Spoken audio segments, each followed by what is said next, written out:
Welcome. It's nice to see everyone. It is December 5th. It's 5:30 p.m. and this is our regular city council meeting. Thank you for joining us. May we start with a roll call, please?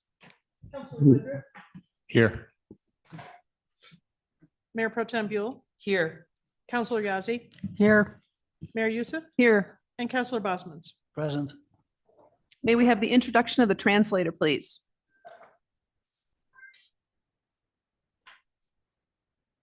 Yes. Hi, everyone. I hope you can hear my audio okay. Diego Pons here with my colleague San Guzman, as usual, from the Community Language Cooperative, the CLC, continuing to practice this space for language justice so people can participate in the language they feel most comfortable in through simultaneous interpretation. After I say this in English and Spanish, we'll start with the interpretation. And once the interpretation gets started, as usual, you'll be able to see that globe icon that says interpretation there in the bottom right-hand corner of your computer screen.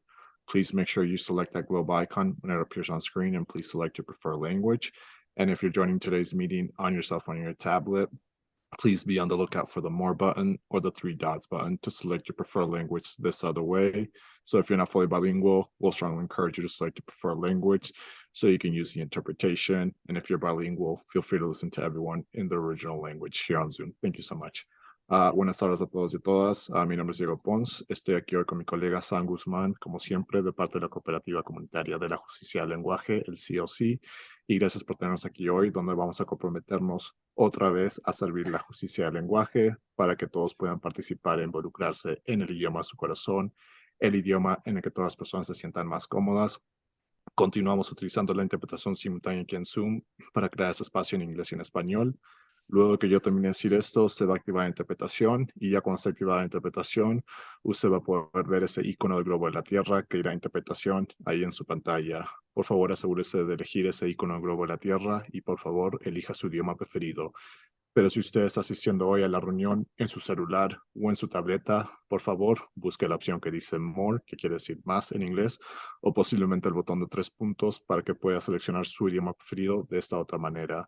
Si usted no es completamente bilingüe, le vamos a aconsejar que seleccione su idioma preferido para que pueda utilizar la interpretación cuando alguien está hablando en el otro idioma. Y si usted sí es bilingüe, siéntase libre de escuchar a todos hoy en su idioma original. Muchas gracias. Thank you so much. Moving on to opening remarks, I would like to ask our chief, Bob Brammer, please to join us at the podium. I'll start briefly. Our neighboring community, Cortez, has unfortunately lost a dedicated and committed law enforcement officer, Sergeant Moran, in a fatal shooting. This has been horrible news for their community, his family, his co-workers, and a terrible loss. We want to recognize and honor Sergeant Moran and his dedicated service and ultimate sacrifice in the line of duty. And I would like to begin with a moment of silence as we reflect and recognize Sergeant Moran, his family, his co-workers, and the community. If you'll join me, please, for a moment of silence.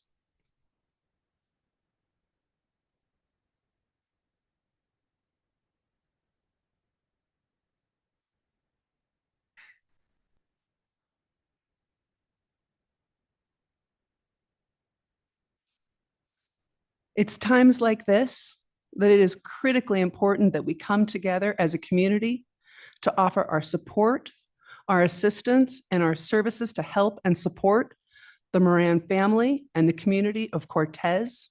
And I would like to ask our chief, Bob Brammer, to speak to the efforts we are undertaking here in Durango to provide the needed support system to our neighboring community in a time of need. Chief. Thank you, Madam Mayor. Thank you all for taking that time to have a moment of silence for Michael Moran. Just real quick, who he was 11-year veteran of the Cortez Police Department, and he also was a 9-year veteran of the United States Marine Corps, serving 2 tours overseas.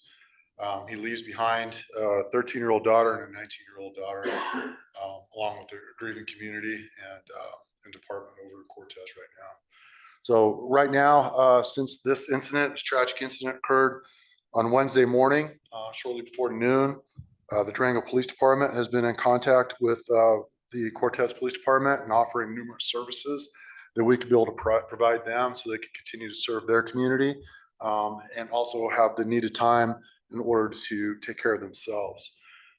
Immediately upon hearing the news, we sent 4 detectives and a detective sergeant over to Cortez as part of the critical incident response team to provide additional detectives and investigative capabilities with the Colorado Bureau of Investigation to determine exactly what happened at the 2 scenes. We also provided Chief Knuckles with consultation throughout the every day. I've been in contact with him, providing him information and support systems that he was able to then navigate this difficult time. We've had officers respond every single day since the incident to stand watch over Sergeant Moran as he's being prepared for his funeral, which is tomorrow at 10 o'clock. And we've done that and provided watch along with other agencies 24/7 since the time of the incident. We've been a liaison with the Fallen Heroes Foundation, which is a large organization, a nonprofit that assists in these type of events across the state of Colorado. Over 30 law enforcement agencies have volunteered people to come to Cortez to assist with the planning and preparation for his services, which are again tomorrow. And probably upwards of 75 different individuals from those 30 agencies have been here at no cost to the Cortez Police Department or to any of these communities to be able to provide these services and make sure that this is fitting of Sergeant Moran's ultimate sacrifice. We provided peer support immediately. Zeta Fail, our dispatch director, went over and coordinated with them and provided for their dispatchers, their firefighters, the ER personnel and the police officers, peer support services to make sure that they went through that critical debriefing within a timely period immediately after the event. We have provided Commander Stacy, Steve Barkley, and several of our other technicians as part of the incident management team since early Thursday morning to continue with the planning process along with the Fallen Hero Foundation. And we've been there every day since the incident. And we have 4 members of our honor guard that are going to be part of the pallbearers and the ceremonial aspect of it tomorrow. Our traffic control officers are over there for the help with the procession. We have police officers that just deployed right now. We're taking over services, law enforcement services and dispatching services in Cortez starting at 8 o'clock this evening so that they have a 36-hour window to grieve and to heal as they're able to not worry about serving their community. We'll do that for them. And our officers and dispatchers will provide those services until early on Thursday morning. And Durango Fire Protection District is also going to be involved tomorrow. They're taking over fire services for the city of Cortez as well. And we also have 16 officers, to include myself, that will be deploying tomorrow to be part of the procession and services as we recognize Mike Moran. And I also want to recognize the 100 Club of Durango. They immediately stepped up, even though this was not a La Plata County incident, and they provided funding for the family and cut a check to the family to be able to ensure that everything is needed from a monetary standpoint. So I just want to say thank you all, this community as a whole. Durango is amazing, and they've stepped up wholeheartedly to assist a neighboring community in need so that they can heal and they can grieve. And support and the condolences I've received to be able to pass on to those members across that county line has been immense. So again, Mayor, thank you very much for having this opportunity to allow me to speak on behalf of the Cortez Police Department and to express their gratitude back to this community. So Thank you so much. Thank you for your compassion and care, Chief, and please send it to everybody involved. Thank you so much. Thank you. Any other opening remarks from council? Okay, seeing none, moving on to city manager updates. We have our 2023 strategic plan accomplishments with Devin Schmidt. This is an informational update on our strategic plan accomplishments for 2023. Council will have an official strategic planning retreat in March of 2024, but this is just a review of our strategic goals for 2023 and a review of what we have accomplished to date. With that, we'll move it to Devin.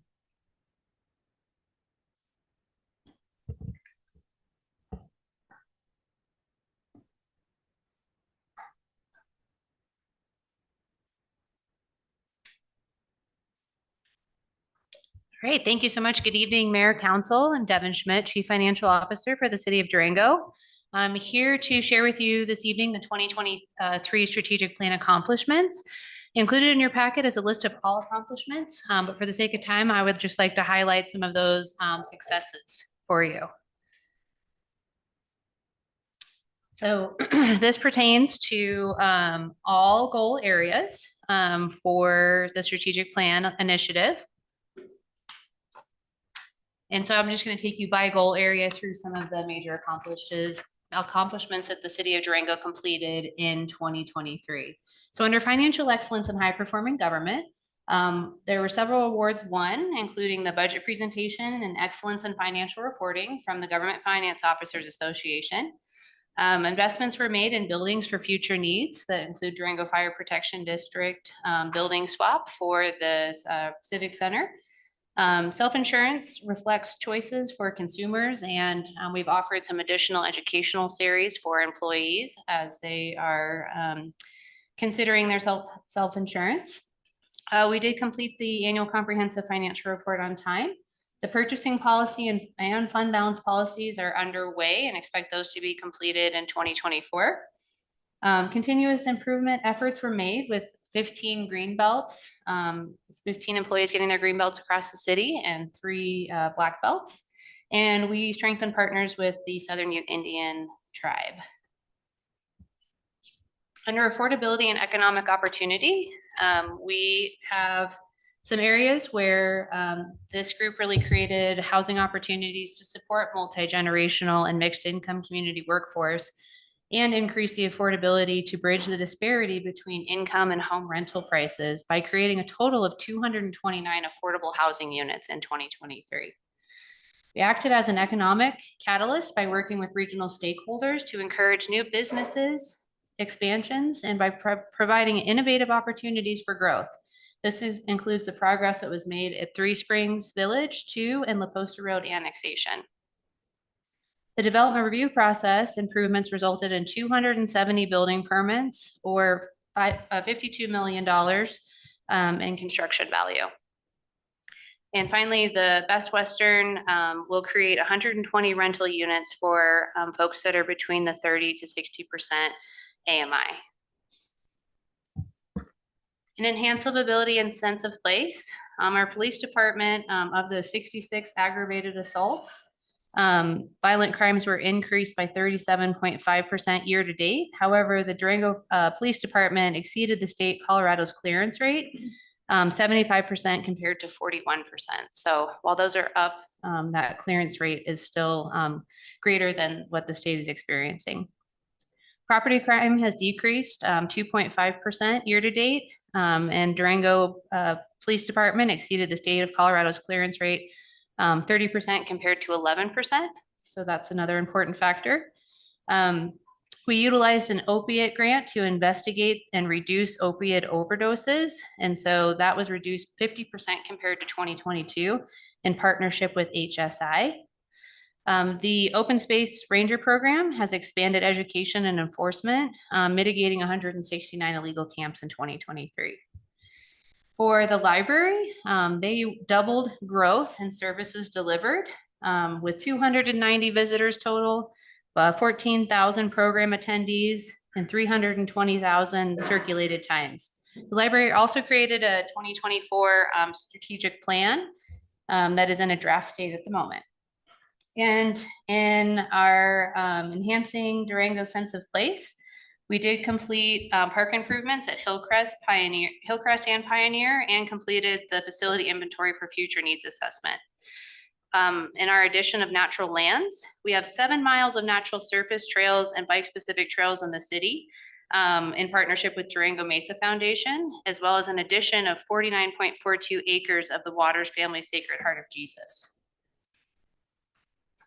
An effective infrastructure network.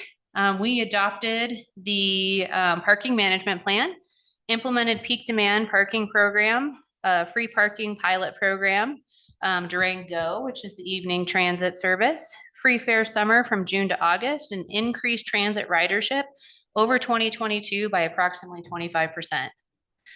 In our water and sewer and wastewater, we are putting cleaner water back into the Animas River than we take out. We completed phase 1 of Timberline, Rock Ridge, and Wildcat tank improvements, completed the South Fault control improvements, exceeded the CDPHE permit requirements for water and sewer, and prioritized stormwater projects to create a 5-year stormwater CIP plan. In aviation, airline traffic is on track to break an all-time record. We initiated Phase 1A of the terminal expansion project, completed design of Phase 1B of the terminal project. And we completed financial analysis and developed funding strategies to support Phase 1B of the terminal expansion. In our infrastructure, the design initiated to support Durango Mesa Park and La Posta Road. Design complete for County Road 250 and 251, as well as North College. We patched 1,407 potholes throughout city roadways, and we improved drainage on 5,650 feet of alleyways. In environmental sustainability and resiliency, we successfully rolled out the Durango's first e-bike rebate program with grant funding secured through the Colorado Department of Transportation. Council approved the energy performance contract, adding solar and other environmental upgrades. We supported the expansion of composting through public-private partnerships. We mulched 260 yards of material during spring and fall cleanup, rolled out nearly 500 bear-resistant wildlife containers through a grant-funded partnership with BearSmart, and we're on schedule to divert 4,200 tons of recycled materials. In Engage Collaborative Government, we did launch the Connect and Engage and completed 2 forums in 2023, with those to continue in 2024. Hired a community engagement coordinator. Council did a restructure on the boards and commissions. We've continued close coordination with all local media and coverage on city-related news, and we've experienced growth across all social media platforms, including the website, reached 1.9 million page views in the last 12 months. We incorporated an ADA compliant website personalization options to the website as well. And in diversity, equity, and inclusion, we're providing translation services for municipal court, monthly in-person court certified Spanish translation. The Connect and Engage forum also offers translation as well as childcare. We've launched a fair payment app to improve transit users' experience, updated hardware on board of Durango Transit buses to improve ADA accessibility, and our parks to improve experience with bilingual signage, sign icons, e-reader friendly websites, and implemented Google Translate on the city website to extend outreach. We also hosted 9 educational diversity, equity, inclusions for staff. So with that, I'll open up for any questions of council. Questions, comments, council? Just wanted to say it's so easy to get stuck in the minutia in the day-to-day and not really take a step back and look at all the accomplishments. So thank you for giving the 20,000 foot view of what all the team has been accomplished. So kudos, Jose, to you and the rest of your ELT and the people that work in the day-to-day operations to really make this place special and a quality place to live. So thank you for all the work and helping execute what we see is what the quality of life in Durango that we embody and we love. And yeah, thank you. Appreciate that. I'll echo the same. Thank you so much for in the agenda packet, the list is like 10 times more than what that even was. And so when I was going through it, I was like, oh yes, we've nailed it like on all aspects. So thank you for including that and like reminding us like everything we're doing does fit into that big strategic plan and our goals. And I'm excited to see what Gilda and Dave bring to the strategic plan and how we can maybe refresh it in March. So it's exciting. Thank you.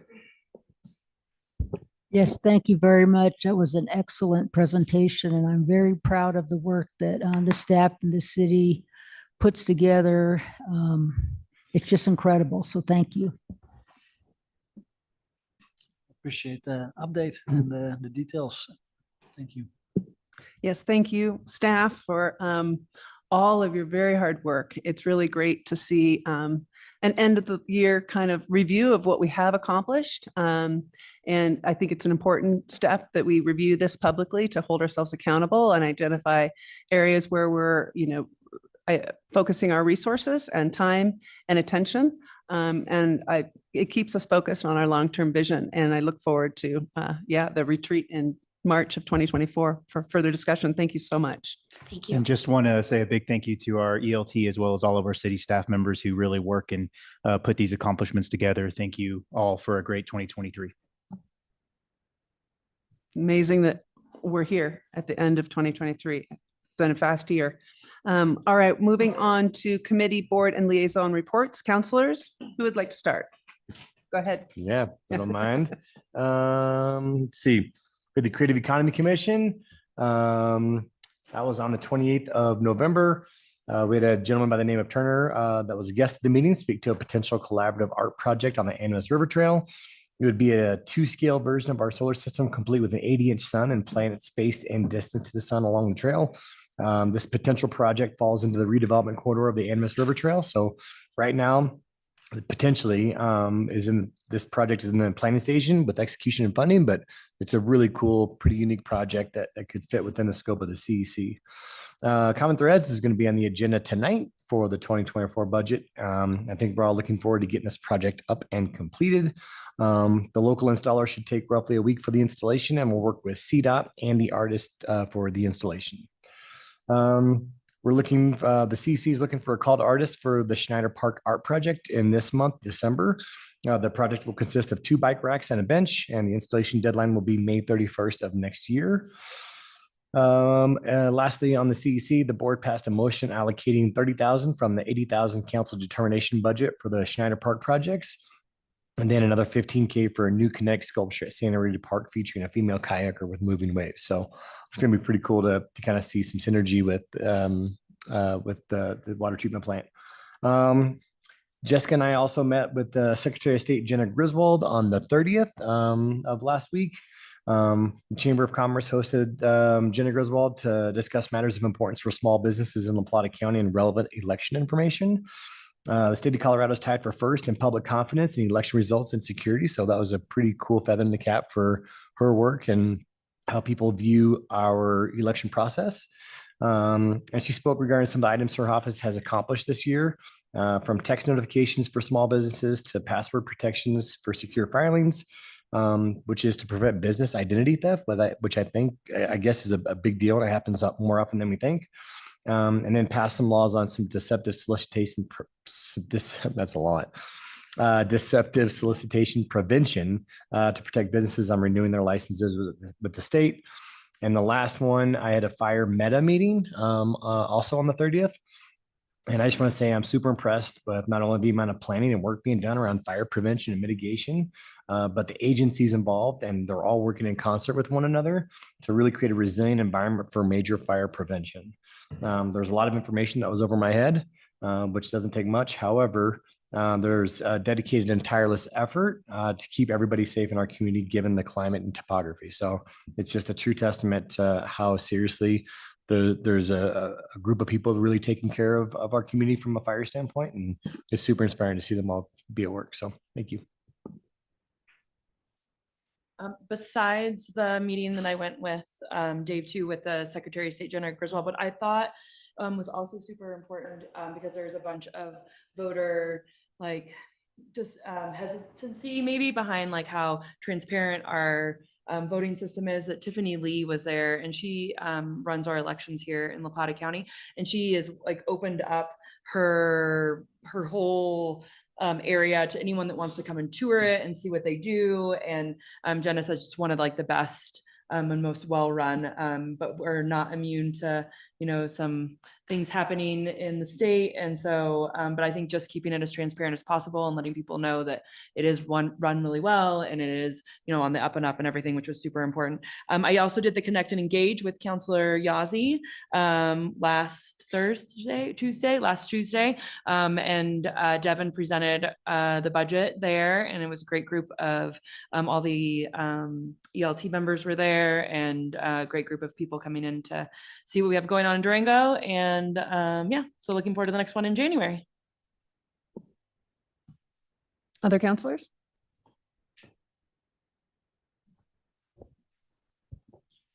All righty, so since the last council meeting on November 22nd, I had my office hours, and I had 3 people come down, and then 1 who wanted to make a special appointment for later. So that was all good, but mainly they just want to talk about some of the street naming and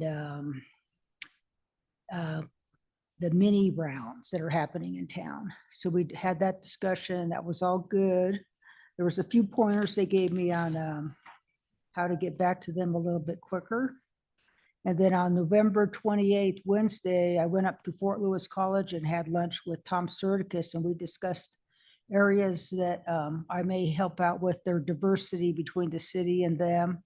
And I spoke with Jose, and possibly we could have Clancy go up with me the next time. So that would be good for connecting between the city and Fort Lewis College.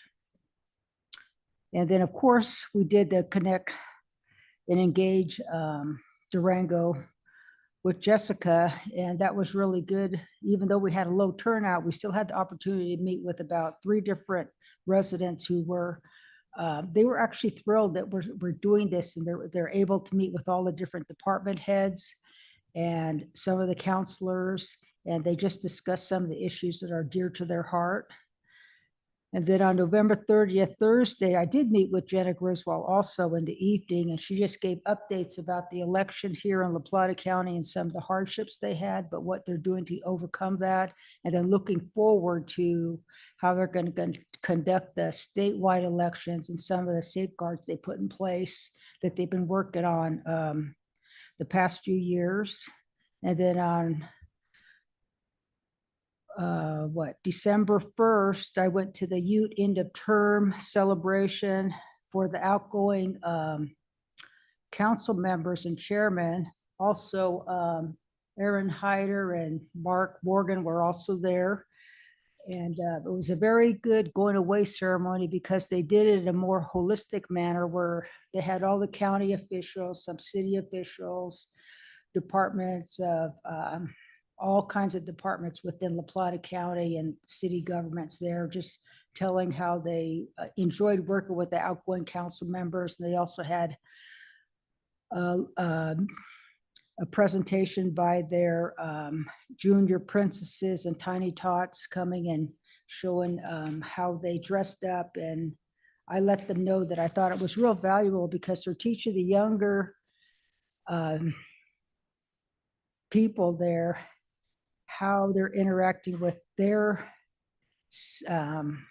council delegates. And then that's about it. Thank you. Thank you. Despite the fact that it's the holidays, it's still busy, isn't it? Then we had Thanksgiving. Counselor Bosman's. Okay. Jose and I had our coordinating committee lunch yesterday with 9R, La Plata County, Pueblo Community College, and Fort Lewis College. It was really interesting to hear about the programs being offered at Pueblo Community College. They have a construction technology program out of Mancos where the students are gaining hands-on experience and they're literally working together to build a house for Habitat Humanity, which I think is great exposure and experience for the work environment for these students. They also talked about their career advancement programs, which are state training programs, and there's a lot of money out there to support these students in these programs to gain hands-on experience in construction, early childhood education, wildland fire mitigation, law enforcement, and practical nursing. So these programs are heavily subsidized by the state in an effort to provide certifications and educate as needed to get people into these fields. And it's a great opportunity for our residents. I wanted to be certain that people knew about these programs and opportunities to gain hands-on experience. All right, and with that, we'll move on to public comment. This is on agenda items 8, 9, and 11 for items that we are considering in our business meeting tonight. Public comment for items not on the agenda for consideration tonight will be considered separately under item number 13. If you have any comments for items in these sections of our business meeting tonight, items 8, 9, and 11, please comment at this time. And I have the sign-up sheet. We're going to limit public comment to 3 minutes. Council does not respond from the dais, and please do direct your comments to council on the dais. When you come to the podium, if you could please state your name and if you're a resident of the city or not. And I'll start with Rachel Brown.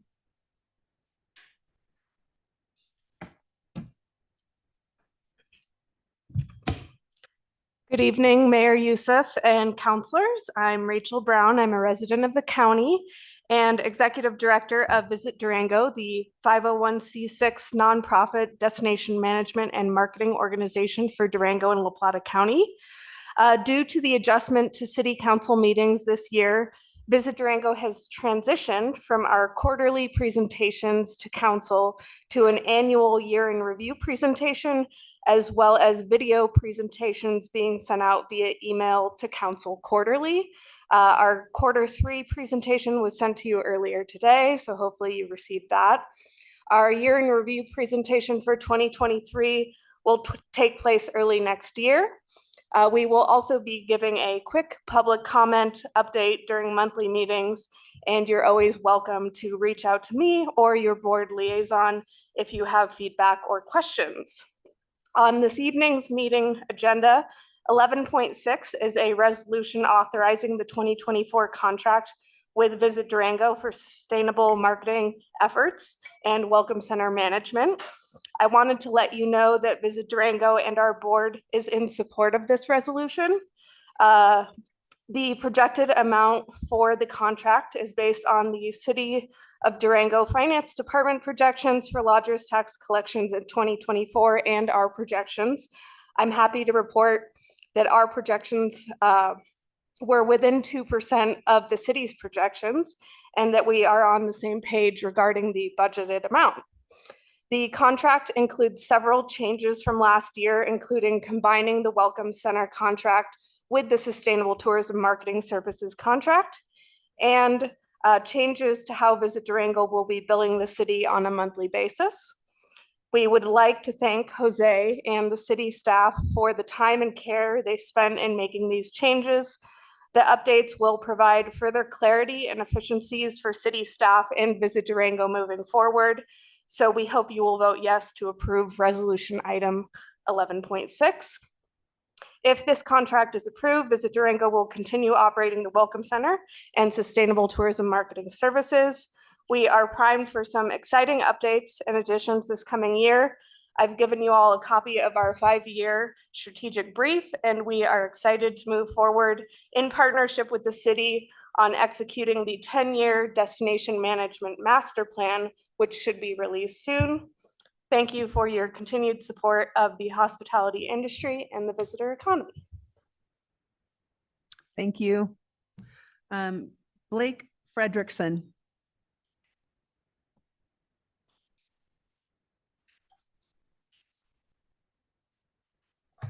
Hello, my name is Blake Frederickson. I live at 35 Jameson Drive in Durango, Colorado.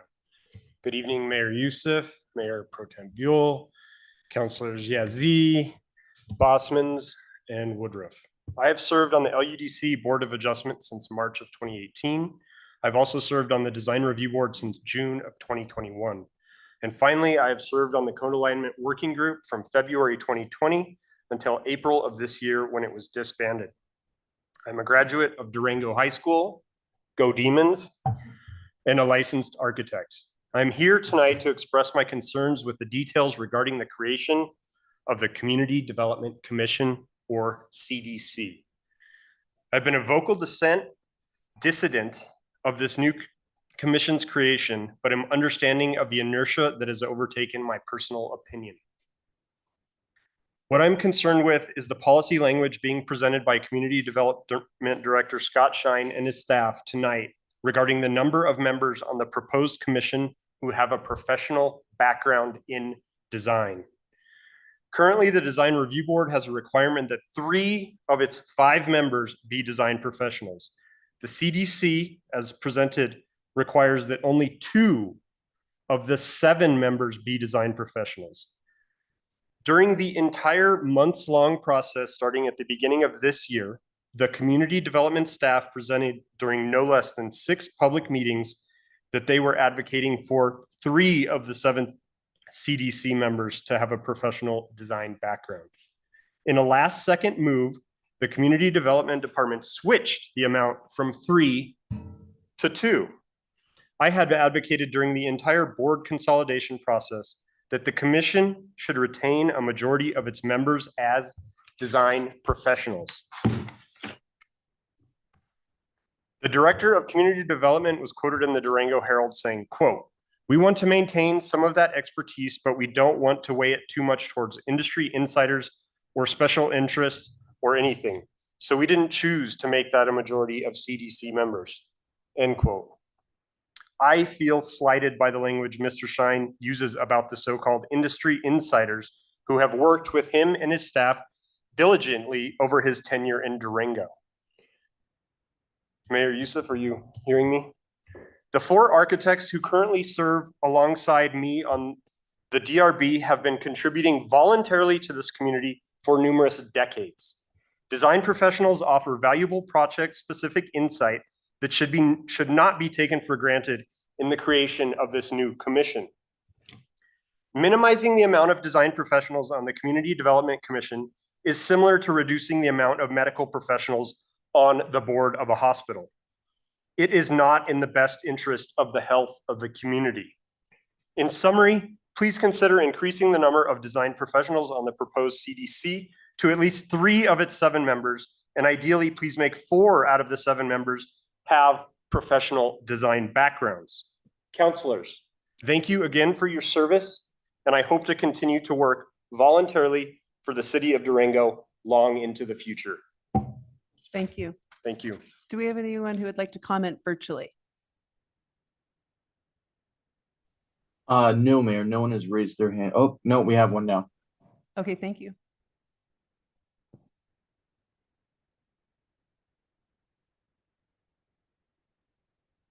Emily, you should be able to speak.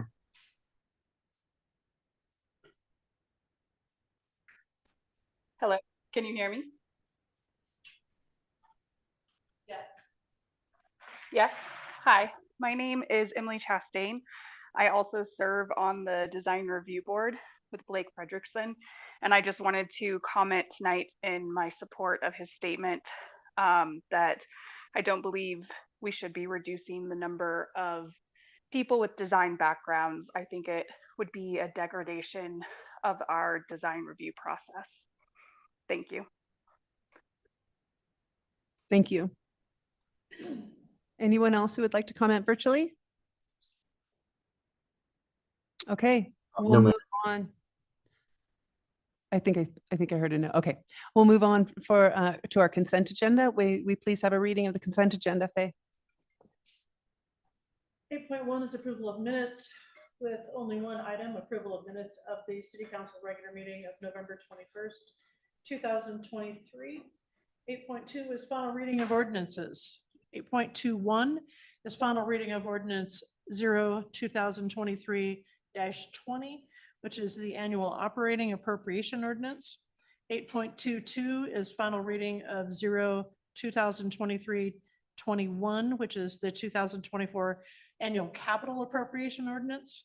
8.23 is final reading of 0.0/2023 number 22 for the Land Use and Development Code text amendments regarding commission structure, processes, and accessory dwelling units. 8.24 is final reading of ordinance 0/2023-23 for the Land Use Development Code text amendments regarding the Fair Share Program.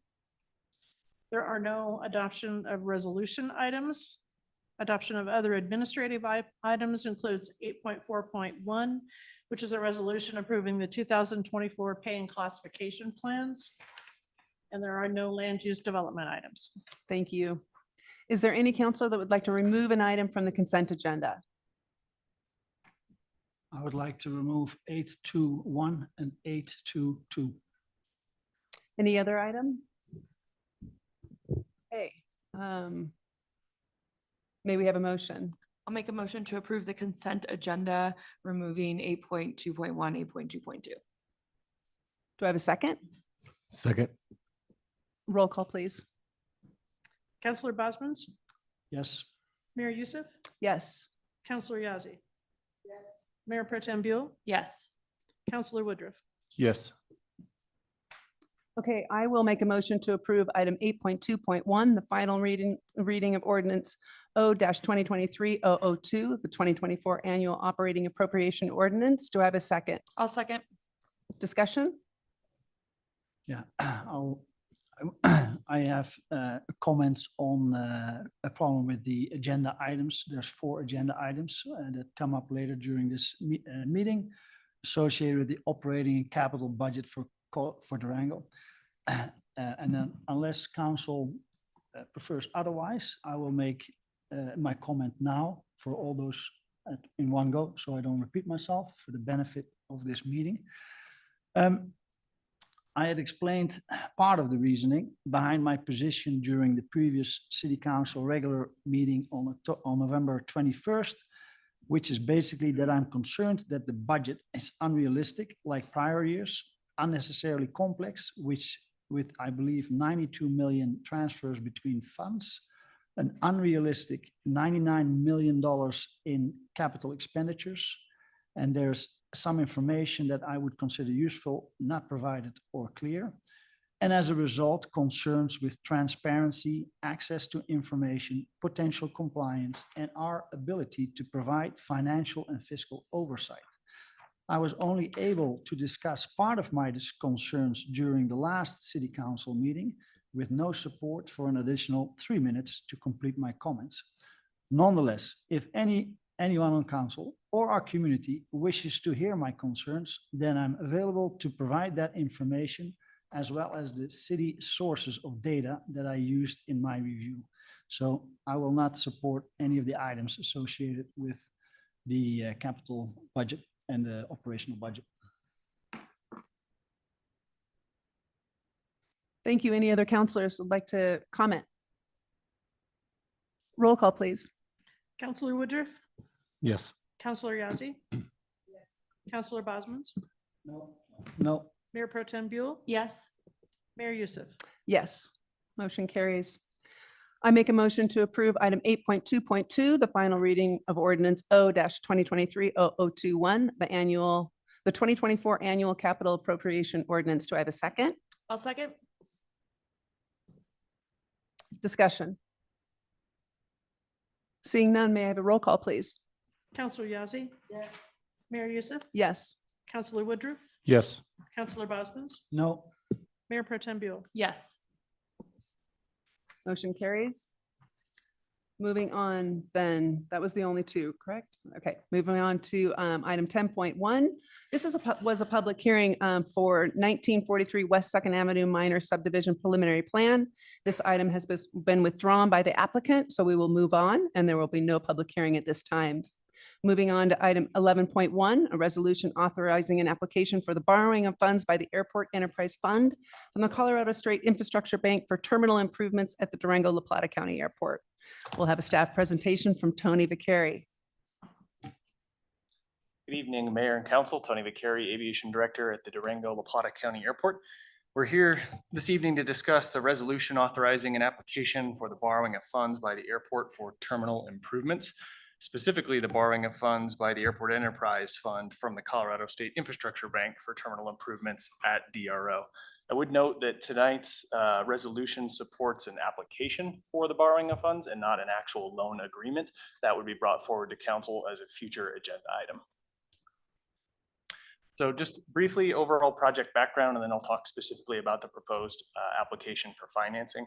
I think as council is aware, overall passenger traffic growth at DRO has been significant. Over the last 2 decades, we've seen a doubling of overall passenger traffic.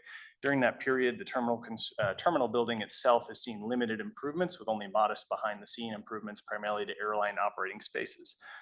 Currently, over half of our usable square footage after the TSA screening checkpoint is made up of a temporary tensile fabric structure that does not have permanent long-term capabilities for us to utilize.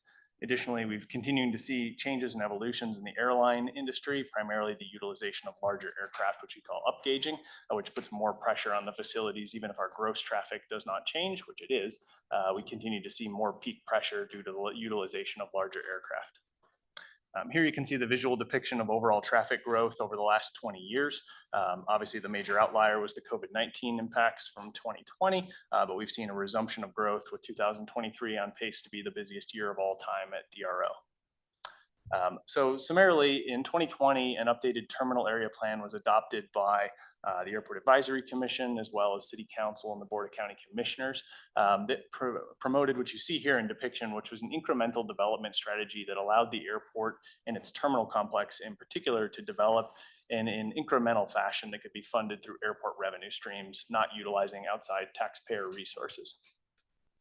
That was broken into two primary phases of development, which we call Phase 1A and Phase 1B. Phase 1A, you can see depicted on the screen currently. This project is currently under construction today and is on track to open in the second quarter of 2024. We're adding one airline boarding gate, brand new public restrooms, family restrooms, a mother's nursing room, new concessions, as well as some significant utility enabling work. Phase 1A is a cash funded project as well as a heavily grant supported project. In opposition to that, Phase 1B, which is currently in the final stages of design, is a much larger project. Financially and scope wise, this project is pretty substantial. You can see a long list of bullets of what that project will deliver, including significant relocation and remodel of the TSA screening checkpoint, baggage claim, as well as significant new gate establishments on the airline boarding gate side, and a significant addition of food and beverage concession spaces. And really this will be the facelift for the airport as a whole. We're adding about 20,000 square feet of overall space, as well as some significant renovations to the existing terminal itself. Unlike Phase 1A, Phase 1B, given its larger costs, will require some financing for the Airport Enterprise Fund to be able to support the initial capital outlay associated with this. Here you can see a depiction from a floor plan perspective of the Phase 1B improvements. The bluish purple on the right is new construction. The overall sort of lighter tan or yellow color would be renovation of the existing facility, and the green is areas that are in place and wouldn't be touched, which includes the Phase 1A space, which is kind of that middle bottom piece that's in between all of these. So overall, the benefits of this particular project as a whole, we're looking to increase capacity and passenger access throughout the entire terminal, accommodating the growth we've seen over the last 20 plus years, replace a significant amount of aging infrastructure, not just the overall terminal and its 35 plus year age, but also underlying electrical, plumbing, mechanical systems to ensure that the airport is well positioned moving forward. Achieve full compliance with ADA and expand accessibility. We're adding 8 total brand new public restrooms as a part of this project, which will all be ADA compliant. That includes 4 family restrooms, as well as an additional mother's nursing room. We look to improve energy efficiency. The project includes the addition of solar panels on new canted roof lines that will offset initially at least a quarter of the overall energy demands of the terminal facility. Encourage airline competition. I would note that increasing overall facility size does not inherently guarantee the addition of airline service. However, it gives us the physical infrastructure and logistical profile to be able to continue to aggressively pursue additional air service for the community, providing more options in the future. Whereas our current platform with infrastructure has limitations in our ability to offer those expanded physical square footage for new entrant airlines. And then lastly, we continue to support local jobs and economic impact. The airport has a $300 million a year economic impact in the regional economy and supports over 2,700 total jobs per our last economic impact study. Additionally, this overall project, particularly Phase 1B, will bring about 2 years of construction jobs to the community. So quick timeline, and then I'll discuss the specific proposed financing. Here you can see, so Phase 1A design was completed from 2021 through 2022. As I mentioned earlier, we're currently in construction for Phase 1A that was initiated in April of this year and is on track to be completed in the second quarter of next year. Phase 1B has been running concurrent to that process throughout the entirety of 2023, and we're on track to have final construction docs by year end in the next handful of weeks, which leads us into Phase 1B construction, which is proposed to initiate next year in 2024. And we're looking at just under 2 years of overall construction to deliver that heavily phased project. Overall funding for the project, as I've noted before, DRO is an enterprise fund of the city of Durango. It's important to note that no city or county funds are utilized for airport operations or capital projects, including what we're talking about today. The terminal program, expansion program does utilize, as I mentioned earlier, an incremental development strategy that allows us to fund our improvements solely through airport revenue streams, as well as some supporting grant funds. I'll show a full list here shortly, but that includes FAA, AIP, and bipartisan infrastructure law grant funds, some CDOT matching grants, as well as airport retained earnings. And what's specific to today's topic is the airport financing piece, again, with all debt service obligated to be ultimately paid through airport passenger facility charge and airport operating revenues. Here you can see a table version. There's a lot of numbers on here, but I would note that through the full terminal program, phase 1A and phase 1B, including the design of each, our overall federal grant funding for the project is about 63% of the total costs, with state grant funding at about 2 to 3% and local funding just over 30%. So we're heavily leveraging federal grant opportunities to support this particular project. So to jump into the specifics of today's consideration, the financing background here, much of this information was presented in a May study session to the City Council, so I won't go through this in great depth, just hit these high-level bullet points. So a full legal analysis was conducted by both city and county legal departments, as well as outside bond counsel, to assure that the Airport Enterprise Fund was positioned from a legal perspective to move forward with a debt issuance.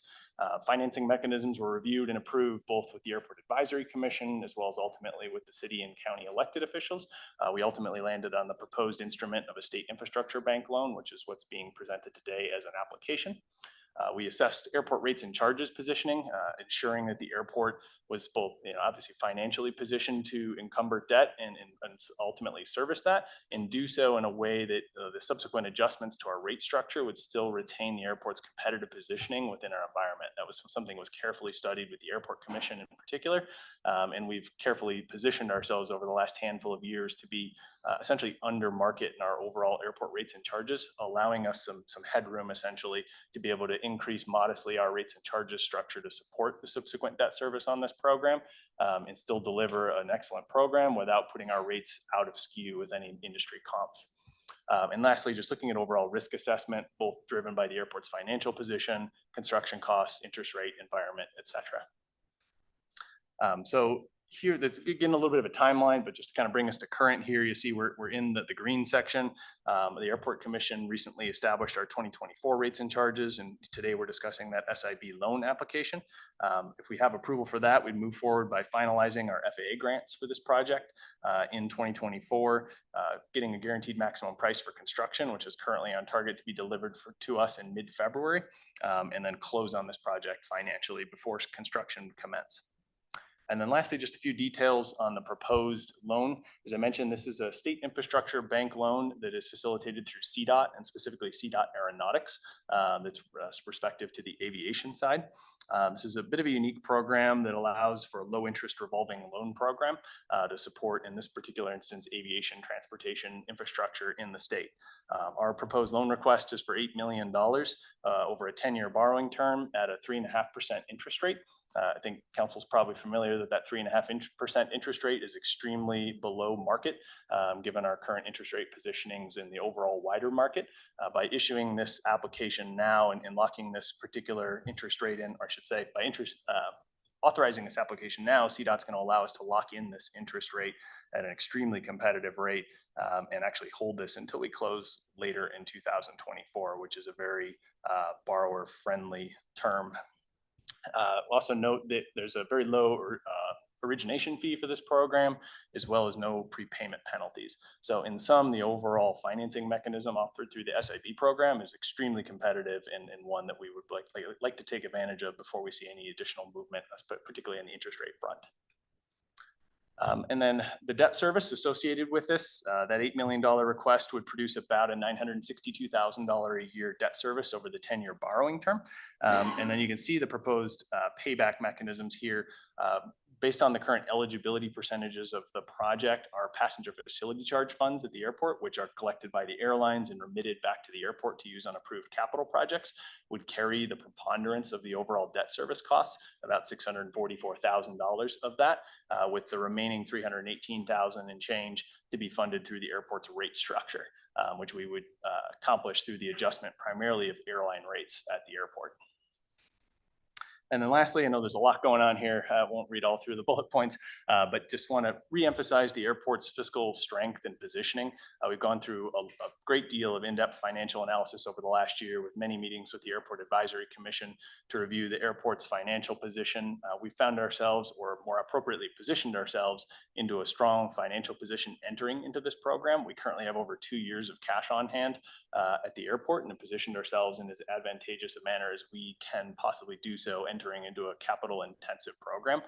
So throughout the entire duration of the proposed debt service term, we're able to retain or sort of maintain our overall unrestricted reserves at over 1 year of cash on hand, which is actually above our minimum reserve policy. And this is done in a very conservative model here. I won't read through all the bullet points, but this is reflecting a relatively low annualized passenger traffic growth, limited movement on our overall rate structure. And so there are additional mechanisms for the airport to be able to essentially catch up if we were to see a lag in any specific area, whether that was a slowdown in growth or any other such aspects. So consequently, the recommendation is for council to approve the attached resolution R 2023-47, which would authorize an application for the borrowing of funds by the Airport Enterprise Fund from the Colorado State Infrastructure Bank for terminal improvements at the Durango-La Plata County Airport. Thank you, Tony.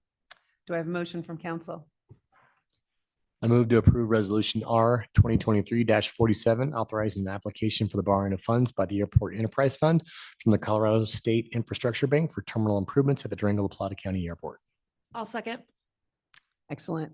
We already had public comment for this item under item number 7, so we'll move on to council discussion. Council discussion.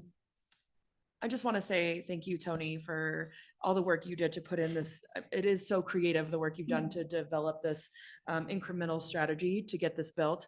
When we saw that pushback from our voters that they didn't want a tax increase to support this, but we clearly need a new terminal or an expansion anyways. And so I just want to commend you for the creativity you've shown. I think in February, you brought this to the Airport Commission, or when I was on the Airport Commission, and the amount of options we saw to fund this and just the different possibilities there were, and then the discussion that went through was very in depth. And yeah, Tony's always on point. So thank you. And I think this is super exciting. I would agree. The discussions at the Airport Commission regarding this and the updates that we received from Tony are very thorough and well reviewed by the Airport Commission team, which is a great group of members. So yes, thank you very much for your diligent efforts. Other councilors? Yes, I always appreciate your presentations and thoroughness, including this one. And the fact that this is not taking city or county money is an additional benefit. I have a specific question that I just noticed on your screen. You have if you want to go back to where it shows the annual payment on the 8 million. Yeah. So well, you can go back one more, I guess. If I have, yeah, so let's go one further, sorry. The other way, where it shows the total loan. If I have on this sheet, the total annual debt service is 960, I'm a numbers guy. I'm going to run this very quick by you. You have an $8 million loan. You pay off in 10 years. So that's on a payoff. Let's say it's a straight line, $800,000. But you have a 3.5% interest rate, which is very little. 960 is 20% higher. So can you explain a little bit what else goes into the annual debt service? Well, I mean, that's just a computation of the principal and interest associated with a loan at that interest rate. Am I misunderstanding the question? If I take a loan of 8 million and pay it off in 10 years, straight line, then I pay, let's say, 800,000 every year to pay off a loan. And let's say the first year I pay interest, the maximum, yeah, because the loan would be the highest. That's 3.5%. 3.5% of 8 million is, what is that? 28 or something, yeah, 28,000. So there's 140,000 more in the payment annual debt service. So there must be something else in that amount. I guess I don't immediately have an answer to that other than to say this is just the standard amortization schedule for that loan amount. I just ran a mortgage calculator or a commercial loan calculator for $8 million at an interest rate of 3.5% over 10 years. And it's almost identical. I mean, it's maybe $80,000 per month with a total of $9.493 million. So looks like it's right on point. Thank you, Tony. I'll have to think that over a little bit. So I must be wrong. Thank you. Other councilor comments? Seeing none, may we have a roll call, please? Councilor Bosman's, Yes. Mayor Pro Tem Buell, Yes. Councilor Woodruff, Yes. Counselor Yazzie, Yes. Mayor Youssef. Yes. Thank you, Tony. Motion carries. 11.2, a resolution summarizing expenditures and revenues for each fund and adopting an operating budget for the city of Durango, Colorado for the calendar year beginning on the first day of January 2024 and ending on the last day of December 2024. Do I have a motion to approve? I think, oh, first we're gonna have a staff presentation. Thank you. Good evening, Mayor Council, Devin Schmidt, Chief Financial Officer, with the resolution before you adopting the annual operating budget for the city of Durango. So the city manager proposed the 2024 budget. This has been reviewed and discussed by city council after receipt of the city manager's budget at the retreat on October 10th, 2023. The proposed budget outlines and details the purpose and extent of each expenditure in each accounting fund. In addition, a public hearing was held on November 7th and November 21st, 2023 to allow public participation and input. Per council direction, certain amendments have been made to estimated revenues and proposed expenditures. Amendments, as recommended by staff, have also been incorporated. Staff amendments are light corrections and adjustments due to better information obtained since the budget was initially proposed. During reconciliation, a list of items was reviewed by City Council. The attached resolution has incorporated all amendments, both staff and City Council's, as discussed with Council at budget reconciliation on November 7th. In addition, the proposed changes have been incorporated in the adopted budget. This is now the resolution adopting the budget, and this request has been before Council and consent for final reading of the ordinances. The charter requires an ordinance, and the resolution is required to allow amendments throughout the year. So the total expenditures in the operating budget is $128,645,244, and this sets the annual appropriation.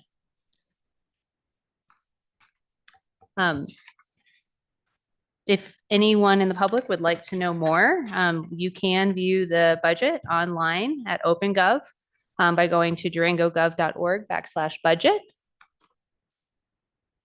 Next steps and timeline. So we had the final reading earlier this evening for operating and capital. This evening, we will have 2 resolutions for capital and operating, and I'll provide an update on the mill levy certification. And then the budget is adopted. By January 31st, the city staff will submit the adopted budget to the Department of Local Affairs and will publish the adopted budget online through OpenGov, as well as a PDF, and submit that to the Government Finance Officers Association for the Distinguished Budget Award. And with that, I have the recommendation for council. Any questions? Do I have a motion from council? I'll make a motion to approve resolution R-2023-48, appropriating sums of money to the various funds and spending agencies and the amounts and for the purpose as set forth below for operating expenditures for the city of Durango, Colorado for the 2024 budget year. Second. Thank you. Thank you. Discussion from council.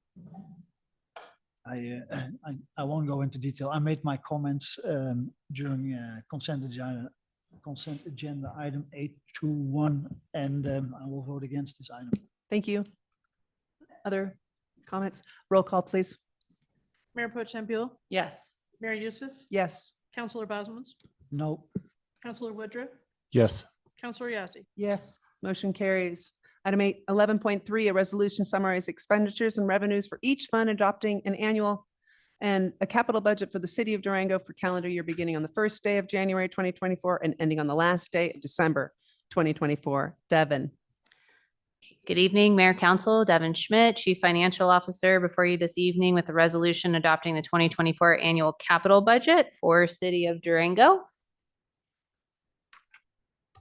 For the capital project, City Council did receive 2 study sessions in August that related to the CIP submitted by staff and then recommended by the Financial Advisory Board.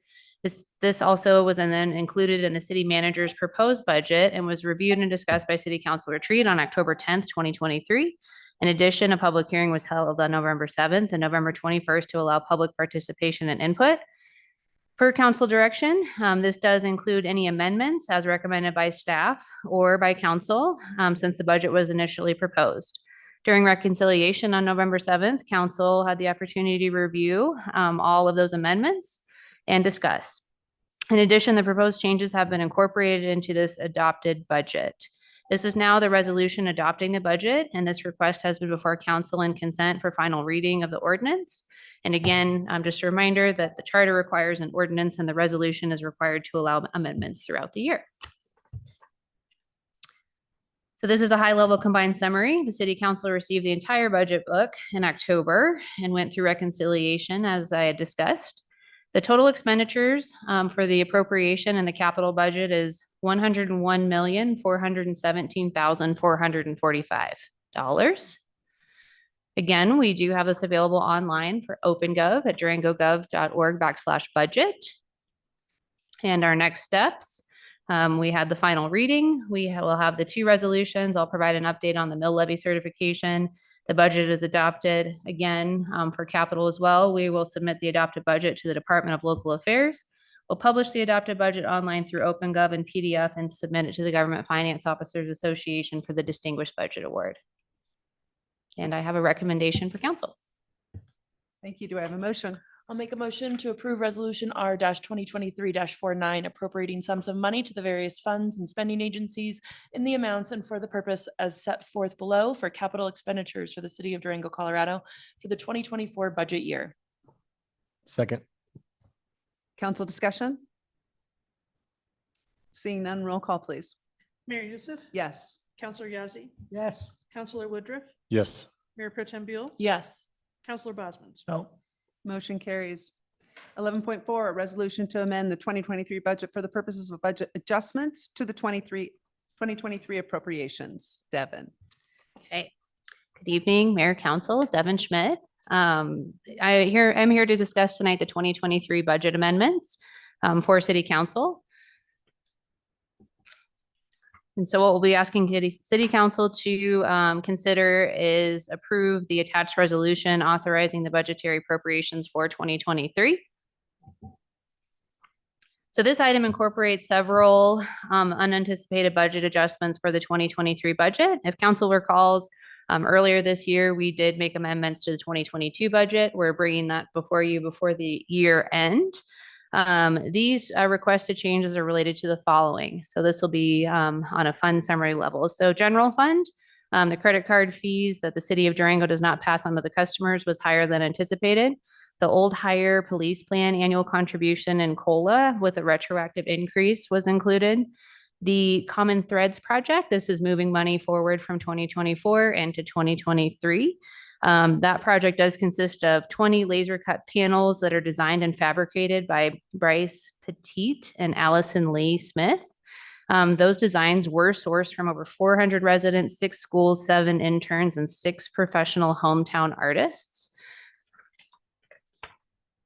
So the timeline would be, we did receive that contractor bid.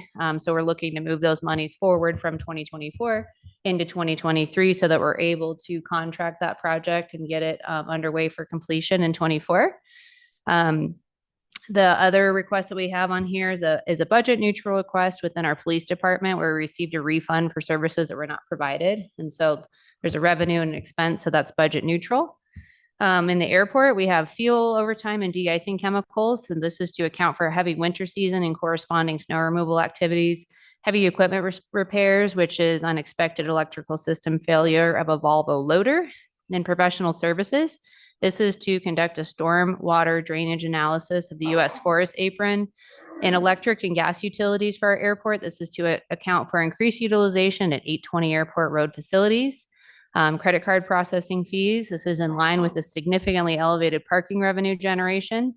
And then contracted custodial services to account for a large 2022 invoice that was delayed in delivery and included in the 23 budget. In water operating, we're looking to move the solar panel purchase and installation that was included in the energy performance contract. So site grading was included in the water construction fund. McKinstry has expanded the scope to include site grading. And so this request moves the site grading funding from the water construction fund to the building maintenance fund for the energy performance contract. And reasons for our request continued. So in our self-insurance fund, health insurance claims are challenging to forecast based on the occurrence. It's hard to forecast accidents and illnesses. Removal of contingencies create challenges for unpredictable events in our self-insurance and our risk management fund. So what staff is recommending in this budget amendment is based on previous December claims actuals. So we looked at years of prior claims just to make sure that we'll have enough in our self-insurance fund at the end of the year.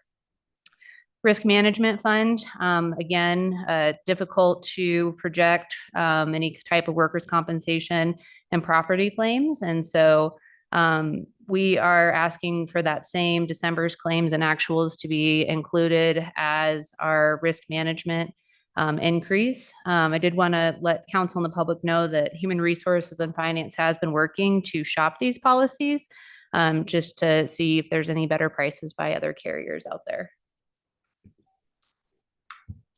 So, and then just a little bit more about self-insurance and risk management. So the challenges that we have with the self-insurance fund and the risk management fund is that our policy renewals are at the same time as the budget year. So in December, with folks meeting their deductibles, we expect higher claims in December typically. In 2024, Human Resources and Finance has been working together to switch that to a July 1 enrollment so that those aren't straddling the same years. So that will no longer be an issue. That will also benefit our staff. As most folks know, it's a little bit challenging to get into a doctor's office in December when everybody's met their claims. So that'll be helpful. And as we're looking at workers' compensation, health insurance claims, again, those are just difficult to forecast without having any level of contingency in there for unpredictable events. So that is just some current challenges and opportunities as we're looking at this amendment. And then I have a recommendation before City Council. Excellent. Do I have a motion? I'll make a motion to approve R-2023-50, authorizing the budgetary appropriations for 2023. Second. Council discussion. Seeing none, roll call, please. Counselor Yazzie? Yes. Counselor Woodruff? Yes. Mayor Youssef? Yes. Counselor Bosman's? Yes. Mayor Pro Tem Buell? Yes. Moving on to 11.5, a resolution adopting the 2023 multimodal transportation plan. Devin King.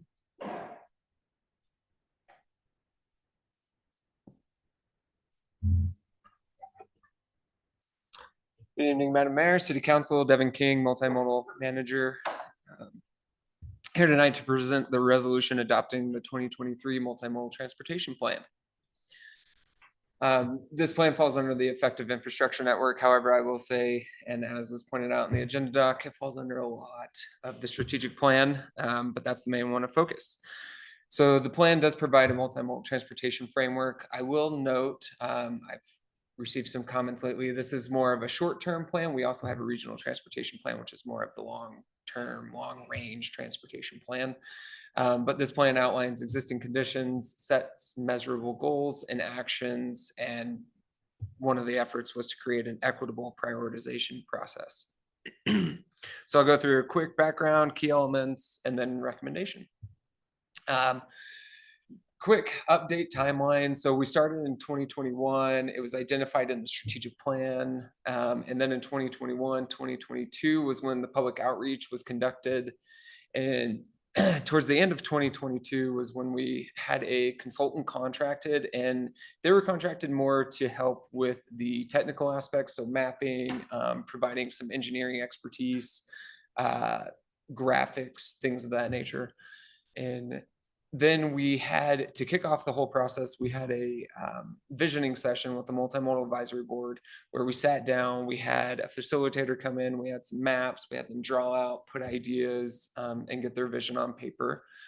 And then in 2023, we actually started to update the existing plan. It ended up being more of a rewrite than an update, but yeah, that's what we were doing. So then in November, actually in March, I think was the first update we brought to you. And then in November, we also brought an update to City Council. So as far as the community engagement portion of it, we had 14 meetings, and that was during the 21-22 outreach. You know, this is similar to what you saw last time, virtual meetings in person, events, farmers markets, kind of the whole gamut, because it was during COVID. And also we were trying, one of the big things that we were trying to do with this plan update, as well as I think the city's doing in general, is trying to pull people that don't normally come out and interact with us. So trying to find those different voices in the community than we usually hear. And so we had a total of 458 individual comments through that process. So the draft plan, which started at the beginning of 2023 this year, like I said, the Multimodal Advisory Board had their visioning session on December 5th of 2022. Then we had review of initial elements, which included the vision as well as the goals, and that occurred on January 18th with the Multimodal Advisory Board. Then on February 15th, we had a review of the draft elements, which included the corridors and connections, the criteria framework, as well as preferred treatments. And then in March, it was kind of a review of all that. We took their comments, updated, and then in April, again, we had another review. We had 3 stakeholder meetings, one in January, kind of almost right at the same time as the Multimodal Advisory Board. And so the stakeholder group was made up of, I think we had an email list of about 25 people. Each meeting had about 10 or so folks attend. Obviously not everybody comes, but they were able to see all of those comments. So different folks provided comments, but that included like Compañeros, Visit Durango, Durango Trails, several MANA, several folks in the community that represent different folks in our different groups in our community. And then in February of 23, we had 23rd, we had another review of draft elements. Again, it was the same draft elements that the Multimodal Advisory Board reviewed. And then on October 25th, we presented the whole draft plan to them and had them comment, and also just went through the plan. So then City Council, March, we had a meeting update. And then on November 7th, we brought the draft plan to you all. And then we also posted it online between November 9th and 21st of this past month for public comments. And I guess just wanted to throw all this out there. We had 29 public meetings during this process. So really heavy lift trying to get out to the people, get those comments, and get what people were saying and what their needs were, concerns. So from all of that engagement, key elements, the vision was updated with more inclusive language. We had inclusion and alignment with what's called the safe system approach, and that is coming down from the Federal Highway Administration. That's basically taking the concept of, for the past 60 years, we've dedicated a lot of time to education. We've found out, or I guess the nation has found out, that education doesn't always work to make drivers change their habits. Unfortunately, pedestrian and bicycle crashes are going up, as well as car crashes. So education's not working. So there's a new thought that education is still a component of it, but hey, why don't we design and engineer everything a little bit different? So it's more of a holistic approach. Existing conditions, we updated we included a lot of data with this update so that A, it's readily available, and also B, so that we can track it and so that people see. So it's more open to the public. We included maps that were easier to read, snapshots in time. So obviously, this plan is occurring about every 5 years that we're updating it. So these maps that we have in there, they're going to need to be updated another 5 years. But one of the recommendations in the plan is to have maps that are live and that continually update. It also creates a baseline for us to make those measurements. We have goals in the plan, the 5 goals in the plan, which also support City Council's strategic plan goals, and they also have measurable actions with responsibility identified. I think that's one thing is people are like, well, who's responsible for this? We try to identify that in the plan. And then implementation, we have what's called the prioritization framework. Again, that's trying to bring a more equitable system to prioritizing projects and using data as a base framework for that. Corridors and connections, it's a holistic, broad overview instead of going down to very detailed projects. It's broader so that it allows us more flexibility, and it's more just what are we trying to achieve with a project in that corridor. preferred facilities, we've heard a lot from the public that they want a certain type of pedestrian and bicycle facility. So we put those preferred treatments in there, and that should be our top goal with projects, with the realization that context depends on roadways. So sometimes we may not be able to achieve that preferred treatment. And then that answers that. So with that, unless there are questions, we have a recommendation or a motion to approve resolution 2023-51, adopting the 2023 multimodal transportation plan. Do I have a motion? I'll make a motion to approve resolution 2023-51, adopting the 2023 multimodal transportation plan and update of the 2016 multimodal transportation plan, and guide the city toward an integrated multimodal transportation network. Second. Council discussion. Well, I would just say, I want to thank staff for their extensive efforts at public outreach through this process. So important, especially for a multimodal transportation plan, to ensure that we're meeting the diverse needs of our community, identify areas where we need to focus, and make any changes like you did, incorporating their comments. So I really want to thank staff for their extensive efforts at public outreach here. It's been really significant as you identified all the meetings and attempts to really go to the people in whatever avenue that we could. So I just really wanted to take a moment to appreciate all of your efforts there. Thank you. All right, with that, may we have a roll call, please?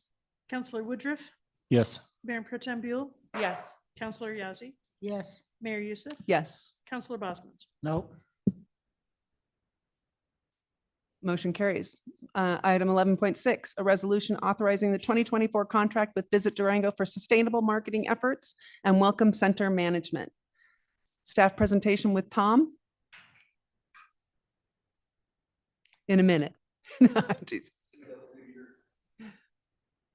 Don't you always? Yeah.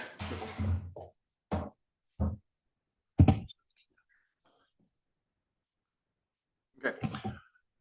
Good evening, Mayor and councilors. Tom Sluice, Public Information Officer for the city and the city liaison for Visit Durango. This item is a resolution authorizing the city's 2024 contract with Visit Durango for sustainable tourism marketing efforts and the management of the Welcome Center, which is of course the building at 802 Main Avenue. Funding for this contract comes through the lodger's tax. And I think one of the key elements to this is in April 2021, voters approved the lodger's tax increase to 5.25% with the expectation that it would be allocated based on these percentages. So we got 55% for sustainable tourism marketing, 20% for transportation, 14% for arts and culture, and 11% for council discretion. Staff in Visit Durango, as Rachel mentioned earlier, we have come up with a estimated total collections for 2024 of just under $4 million under the 55% sustainable tourism marketing amount that in the contract is specifically listed to not exceed $2,180,084. So there's about exactly five highlights. I just wanted to kind of run by council to kind of show you what we're looking at this year compared to 2023. And this is all under the strategic plan goal of financial excellence and high performing government. So the main change right now is regarding the invoices, we are switching to a fee for services approach to get some greater transparency into the process and some greater accountability. Right now, what's happening is we're taking the contract amount, we're dividing by 12 months. Visit Durango is invoicing us every month and we're paying them the same amount. And then staff is tracking the lodger's tax receipts to make sure that we don't have an overpayment during the year, which is what happened, I believe, in 2020, if my memory serves. So what we're doing again is we're going to a fee for services approach, which is Visit Durango is still going to invoice us monthly, but it's going to be specifically for the services that they provide in a line item measure. So instead of getting just one invoice with one amount, it's going to be a very detailed list, again, that we will, I think, help get some greater transparency and accountability.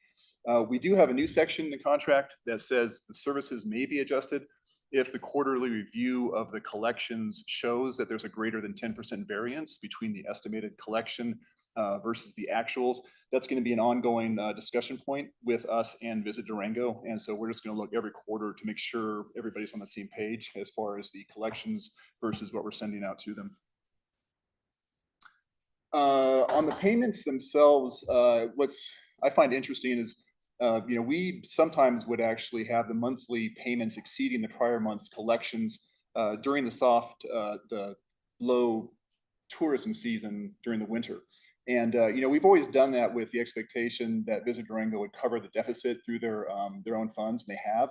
But this time we've actually put it into the contract where if there is a deficit on the monthly payments, that we will expect Visit Durango to use their reserves to cover that deficit. And there's 3 more items of council's probably interest. You probably remember the overage we had in 2022. That's not going to change 2023 or 2024. If we do exceed lodgers tax collections compared to what we have in the contract, it will still be up to council to decide how that money gets allocated within that 55% framework. So there's no change there. We just will probably, well, cross your fingers, if we collect more money, we'll be in that same position next year. And again, the budget, we always review Visit Durango's budget, but we've always been focused on their annual budget. I think what's going to be changing with the new fee for services approach is we're really going to be focused more on their monthly budget in terms of, again, what services they are actually providing us, as opposed to just getting the annual budget and kind of seeing like the big buckets of where they're going to spend it. Now we're going to have that line item review. And finally, the reserves, as I mentioned, we have not contractually required Visit Durango to have reserves, but this time we are going to have a 2 months reserve required of Visit Durango. And actually in their budget for 2024, they are actually budgeting for 3 months, which 18%, which is above and beyond what we are requiring in the contract. So that's the 20,000 foot view. There's a lot more, obviously, involved with this. There's been a lot of discussions, a lot of time and energy. I think the key takeaway is, again, the greater transparency and accountability that we're going to have through this new fee for services program. So with that in mind, I have a recommendation that council approves resolution R-2023-52. Thank you for the presentation. Do I have a motion? I move the city council approve resolution R 2023-52, authorizing the 2024 contract with Visit Durango for sustainable tourism marketing efforts and welcome center management. I'll second. Council discussion. I appreciate your comments in the beginning of the meeting, also outlining that we all work together and it comes to changes in the contract that work for everybody. So I'm supportive of this resolution. Other council comments? Roll call, please. Councilor Bosman's, Yes. Mayor Youssef, Yes. Councilor Yazzie, Yes. Mayor Pro Tem Buell, Yes. Councilor Woodruff. Yes. Motion carries. Moving on to item 12.1. This is a public hearing for an ordinance to approve a license agreement, including a lease between Tesla Inc. regarding electric vehicle superchargers at the Durango Transit Center. We have a staff presentation. Hi, Sarah. Good evening, Mayor and Council. I'm Sarah Hill, Transportation Director, and I am proposing a consideration of an ordinance and a request for public hearing related to installing Tesla chargers at the Transit Center. And I am standing in for Marty Hill, who has done several months of diligent work towards this project, but he is currently out on paternity leave. So I hope I do his many hours of work justice here. This project supports council's goal of environmental sustainability and resilience, and specifically the goal to implement the actions adopted in the EV readiness plan. So again, this is a request to open a public hearing at tonight's meeting to consider an ordinance approving a license agreement, including a lease with Tesla, to install and operate electric vehicle superchargers at the Transit Center parking lot. So City Council adopted the EV readiness plan in 2021. This was a joint effort with LPEA, and this plan established the goal to increase the number of EV charging stations in Durango. Staff also receives frequent requests for additional charging infrastructure in the community. And this proposal before you tonight is a really amazing opportunity to increase the charging infrastructure at zero cost capital investment to the city. So in addition to our locally adopted goals, this project also supports the 2023 Colorado EV Plan, which outlines a number of aggressive goals towards electrification in the state. Two of them listed here. 25% of new vehicle sales have a goal of being electric by 2025, and 70% by 2030. The Clean Cars Standard was even more aggressive and has a goal of 82% of new vehicle sales being electrified by 2032.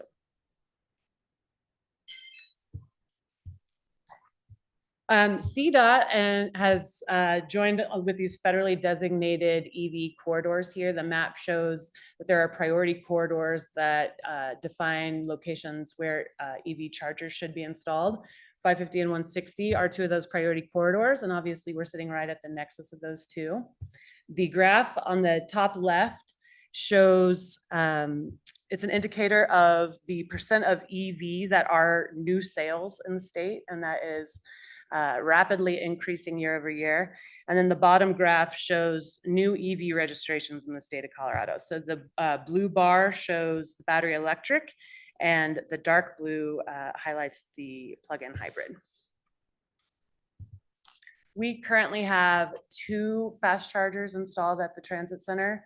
And based on the projections of EV registrations in the state and already the long line of people that are waiting to access those services at the transit center, we know that we are already knocking up on the opportunity to meet that demand. All right, so in the spring of this year, Marty began reviewing the upcoming funding and partnership opportunities to meet these goals. Council approved his funding request to direct lodgers tax dollars towards this endeavor in June. And then in August, the National Electric Vehicle Infrastructure Grant for our region was awarded to Tesla. And that specifically identifies Durango as a location for more EV charging infrastructure. Since September, Marty's been negotiating the deal that meets the strategic goals of council and that also has the most beneficial terms for our community. And here's this slide just shows kind of the basic terms of this license agreement. The city will license Tesla to install and operate on a portion of the transit center parking lot. Tesla will install and operate 8 EV fast charger stations and install our solar canopy in this outlined red area in the southeast corner of the lot. It is a 10-year license agreement, which is consistent with other lease agreements in the city. It doesn't bind future councils to spending any other funds. It's a standard lease term based on the significant capital investment that Tesla's going to be making on this property. And then again, no upfront costs or ongoing maintenance costs to the city through this license agreement. Tesla is also going to allow non-EV parking in those spaces as space allows before higher levels of utilization are needed. So why Tesla? Once again, Tesla was awarded our region's allocation of the NEVI grant to install stations in Southwest Colorado. Their supercharging is best in class with 24/7 network support. Tesla vehicles account for almost half of EV in La Plata County and around 60% nationwide. And then additionally, Tesla has committed to more universal usability of their infrastructure using plugs that are compatible with the majority of EVs on the market. And then their plugs are 250 kilowatts, which is a higher power output than we're able to supply currently at the transit center. And this photo on the right shows a rendering of their solar array, which will offset impacts to our grid and also fits in nicely aesthetically with our transit center campus. So this ordinance process tonight is required for the leasing of city property, which applies in this case to our license agreement with Tesla. Today, we're requesting a public hearing and the first reading of the ordinance, which does require council's vote. If council approves, the second and final reading of the ordinance will be January 2nd. That ordinance would be effective mid-January, and we have a goal of opening the site no later than the early fall. So once the public hearing closes and council has discussion, I've left staff's proposed recommendation here for your consideration. Great. Do I have a motion for a public hearing? So moved. Second. Council discussion? Roll call, please. Councilor Woodruff, Yes. Councilor Basil. Yes. Councilor Bosman's, Yes. Mayor Pro Tem Buell, Yes. and Mayor Youssef. Yes. I will open the public comment. Do we have any public comment for this item, either live or virtual? No, that's fine. That's 13. This is for, oh, this is Tesla. Okay. We do have something, sorry, I thought this was for a different item. Lori Bryan.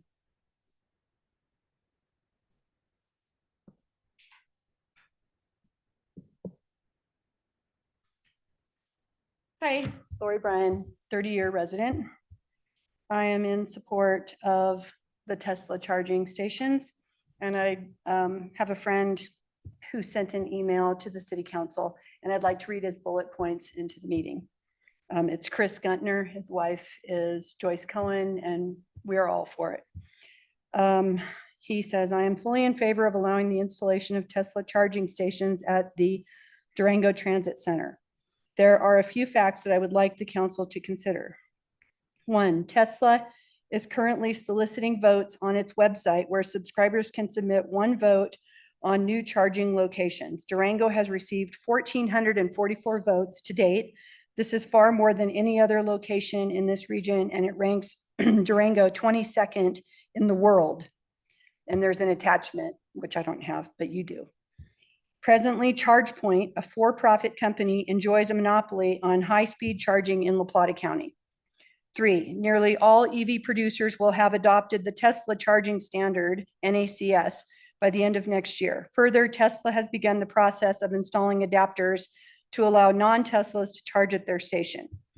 4, Tesla has plans to launch a sub $25,000 Model 2 late next year.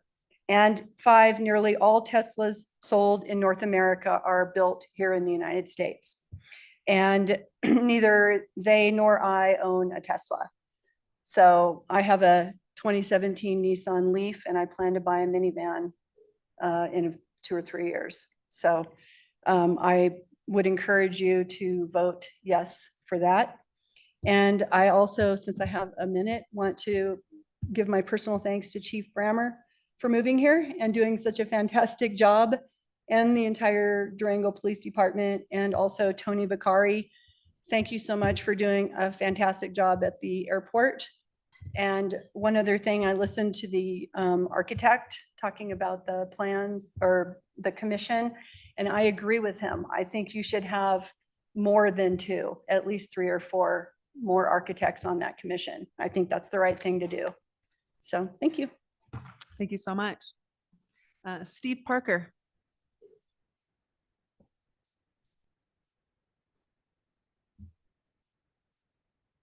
Good evening. I'm Steve Parker.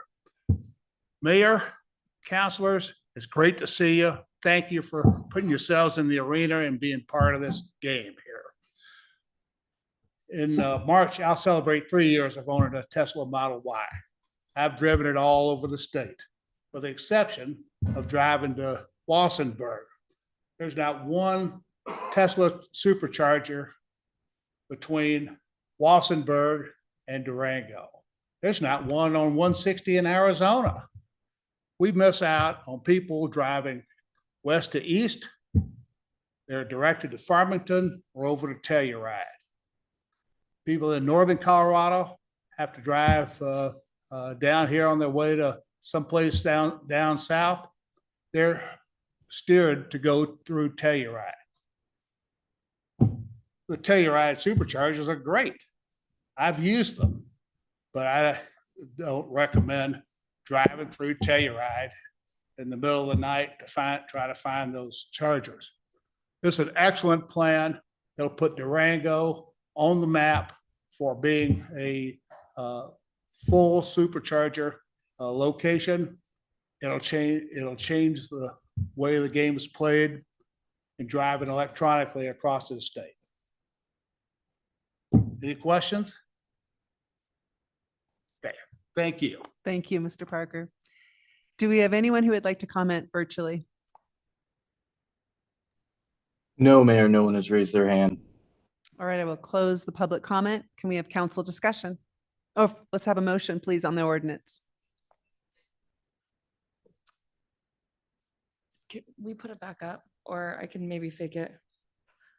Because I don't have the ordinance number right here.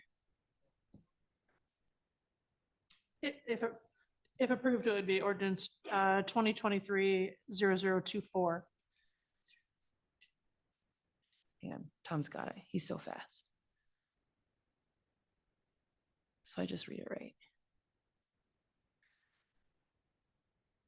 Okay, I'll make a motion to adopt the proposed ordinance authorizing the city manager to execute the provided license agreement, including a lease between Tesla Inc. and the city of Durango regarding electric vehicle superchargers at the Durango Transit Center. Second.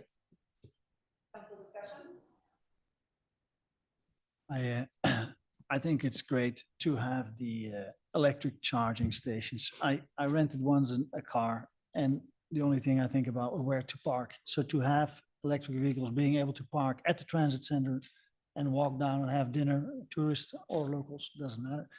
It's a great opportunity. There were some comments earlier about the city not being, doesn't own fuel stations. Why would we own electric charging stations? So in this case, that issue is also resolved.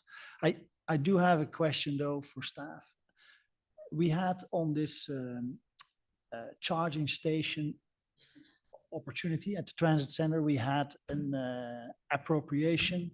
There was a grant going to be written for the end of the year, an appropriation, I think, for $160,000 from the sustainable marketing lodgers tax allocation. Is that money going to Tesla? Do they get the grant? Does the money go back to the lodgers tax fund, or? No, it's separate. So Tesla is using their own money in the NEVI award for this project. The funding that you all approve for the lodgers tax is for the charging infrastructure in general. And we will be using that funding to consolidate some of the parking, the EV parking that we have at the transit center, install signage and improve kind of outside this project. Okay, so the appropriation that was done plus the grant that the city applied for is going to electricity infrastructure and then changing the layout, but no additional EV charging stations. Those will be actually the ones from Tesla. So the lodgers tax funding that was directed to the EV project was not associated with the ChargePoint grant. That was a grant that we had submitted a letter of support for, but they were not successful in that bid. That was Tesla received that region award for our region. That funding was, to my understanding, more of a direction towards improving EV infrastructure for Durango, not specifically tied to that grant. So Marty has that funding available for site improvements, if needed additional infrastructure, but this project really does get us to what our anticipated need for charging infrastructure is for the next several years. Okay, thank you for clarifying. Other counselors? I'll just add that I'm so excited about this as well. I do think that this is very needed in our community region wide. It'll put us on the map and it'll be a great draw, I think, for our community. So I'm very excited to see this happen. May I have a roll call, please? Oh, go ahead. Sorry, 1 second. Maybe it might be better to ask Marty, but do you know if there's any ability for Tesla to give us any sort of geographic data on the users? Is there? And we actually do have some Tesla representatives. I forgot to introduce them earlier today, but if they wanted to, do you all want to weigh in on that question? If there's geographic data that you're going to be able to provide?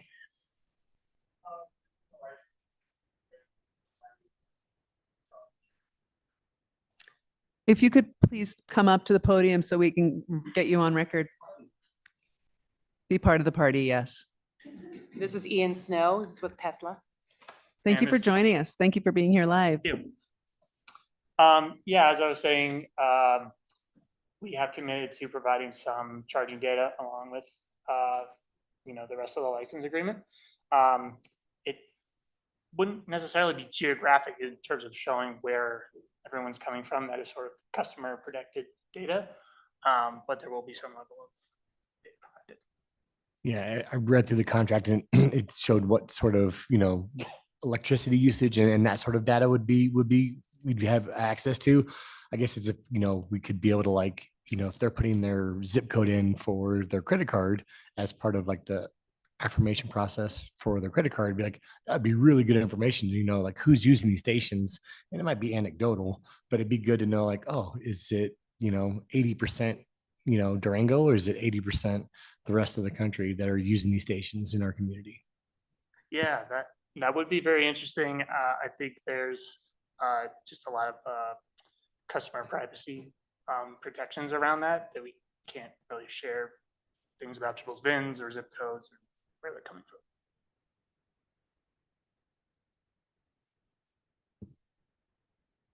Other comments? Okay, we've got a lot more now. Thank you Yeah. for coming up. Yeah, now that we course. have experts. Okay, so I'm curious. Okay, so you said there was 250 watts coming in for the charging system. Were the lines that put in were able to provide that? That's one question. Then also, are the superchargers, are there adapters so they can use them for different models of electric cars? Yes. So we have conducted feasibility studies with La Plata Electric already, in conjunction with the city staff as well, to confirm that there's enough power to serve each of those 250 kilowatt plugs. And then as far as the adapters, as part of the state program that is required, that we will be able to serve CCS type cars as well. So between CCS and Tesla vehicles, that's the large majority of EVs that are capable of fast charging. Other councilor comments?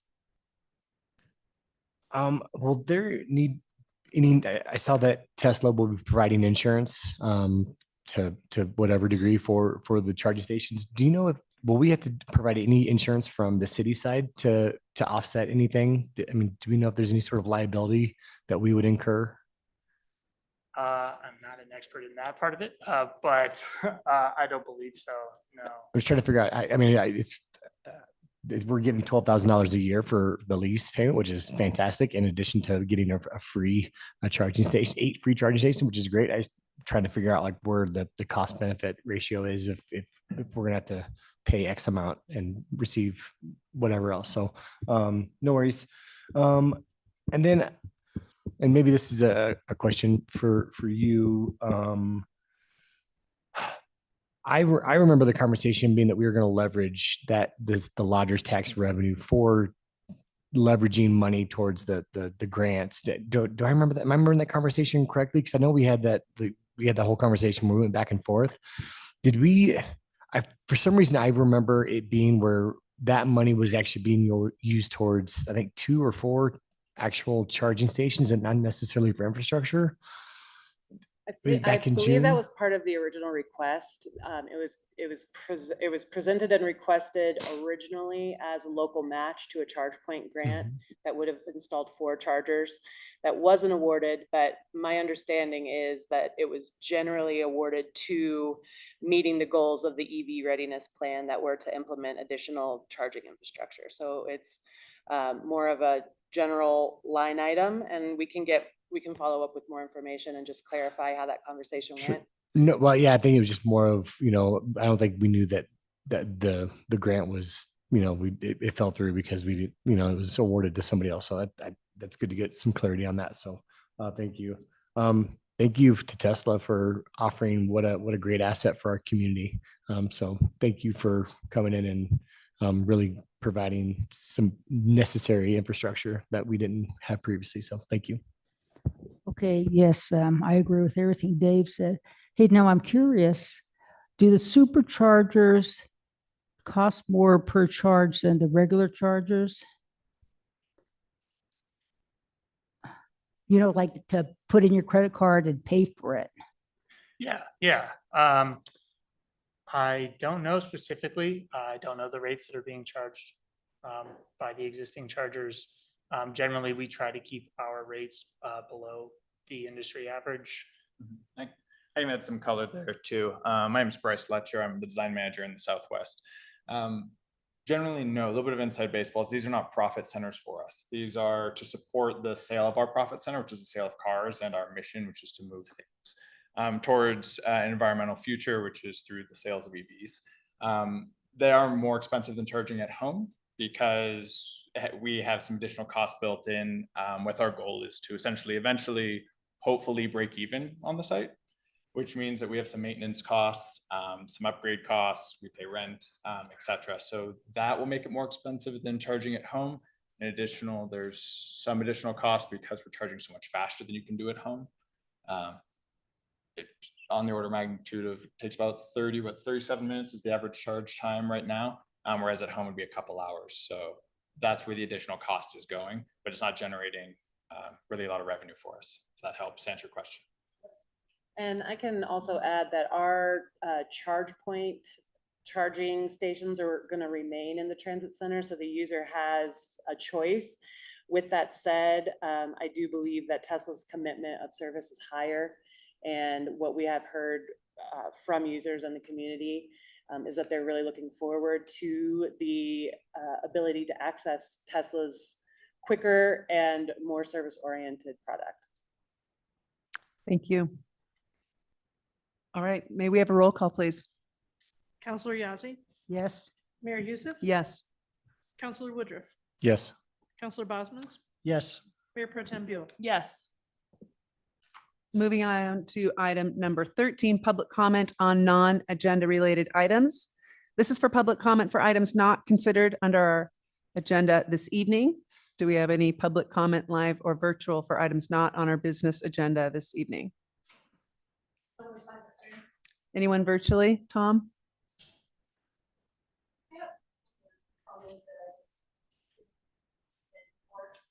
Okay.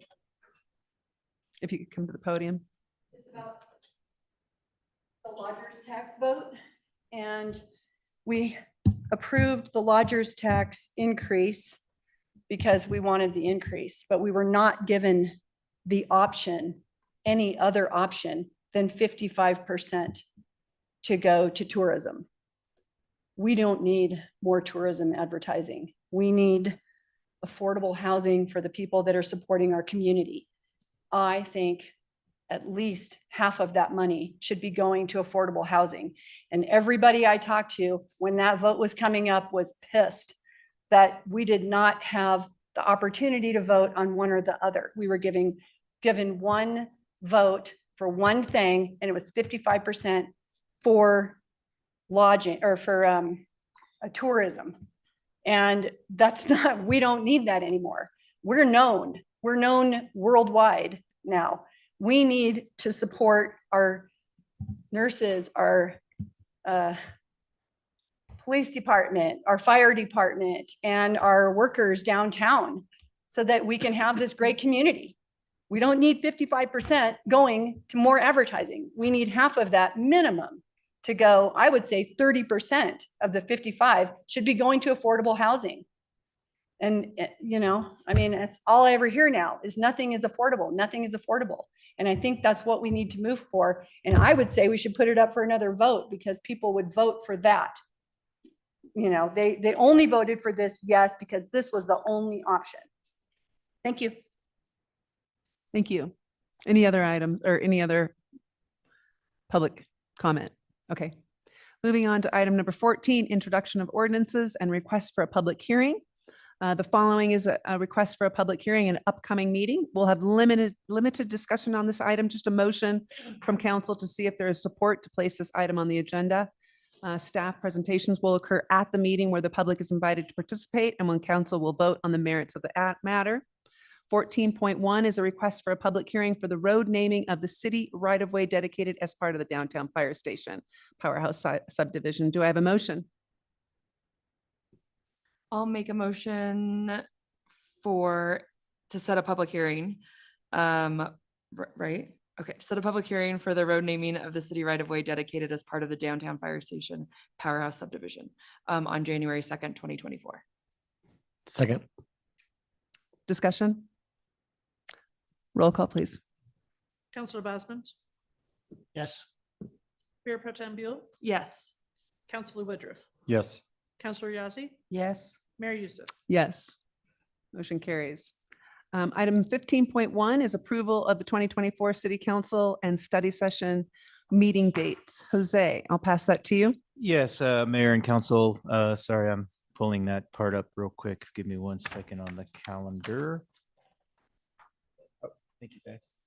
Okay, so what we have before the city council is a 2024 city council calendar that kind of outlines our future meetings for the year for 2024.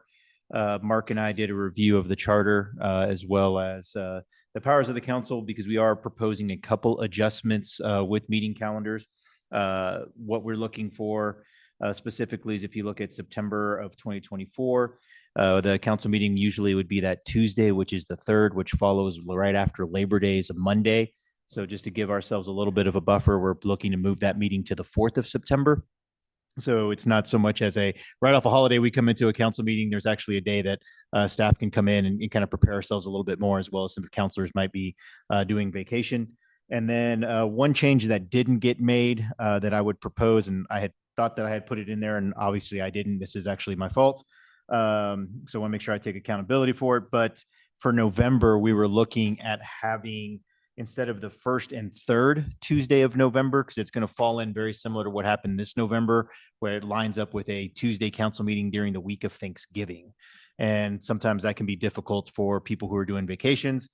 So we would look at actually making that the 5th and the 12th. So we can have back-to-back council meetings, but that would make our council meetings in November, the 5th and the 12th. If that is something that council would like to do, I would just say in that motion to approve the 2024 council calendar, that you would include an amendment if that's what the council would want to do, to move the November 19th to the November 12th. I think Thanksgiving's the 28th of that, of that month of next year. What? I believe it was 21st, but if it's the 28th, then we're good.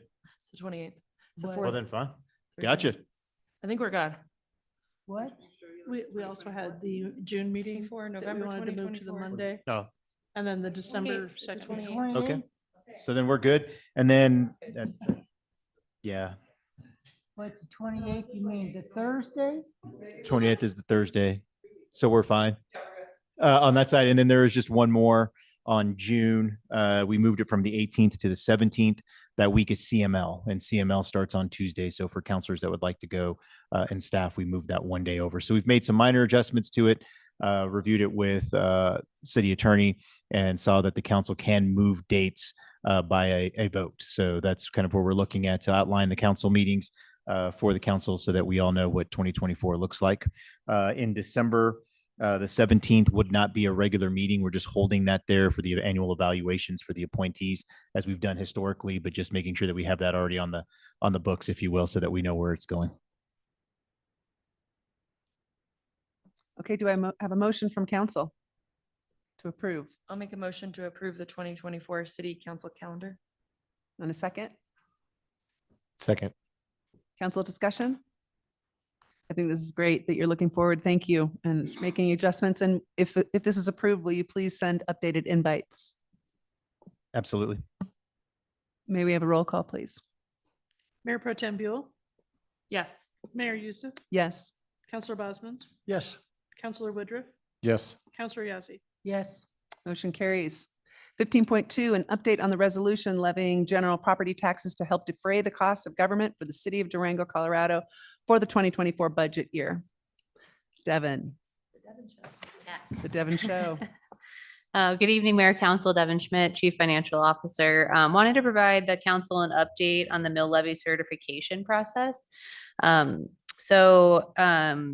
We are typically with the mill levy, we would have approved that this evening. However, with the passage of Senate Bill 23B001,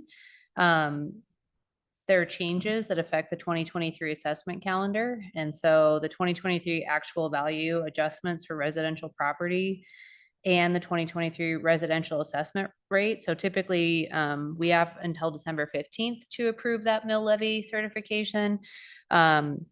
Now, for 2023, that will be the 10th of January. So wanted to provide council with that update. What Governor Polis has done is allowed the counties additional time with the changes that they made with that special meeting. So we do not have our mill levy certifications from the county, therefore we can't approve it. So I just wanted to be able to provide an update with the expectation that council would typically approve that at this last meeting in December. So I did receive notice this evening that we should have those on January 3rd, and we have until January 10th to approve those. So we may need a special meeting just to approve that resolution, which certifies the mill levy for the city. So just wanted to provide an update. I'm hopeful that maybe they'll have it sooner. So I will have it on that agenda for January 2nd, but just wanted to give you all an update on that change. Any questions? Yes, I have one question. Do you have any idea where they're at on the mill levies with the state? I don't. We don't have our mill levy certification yet either. They said by January 3rd we'd have that.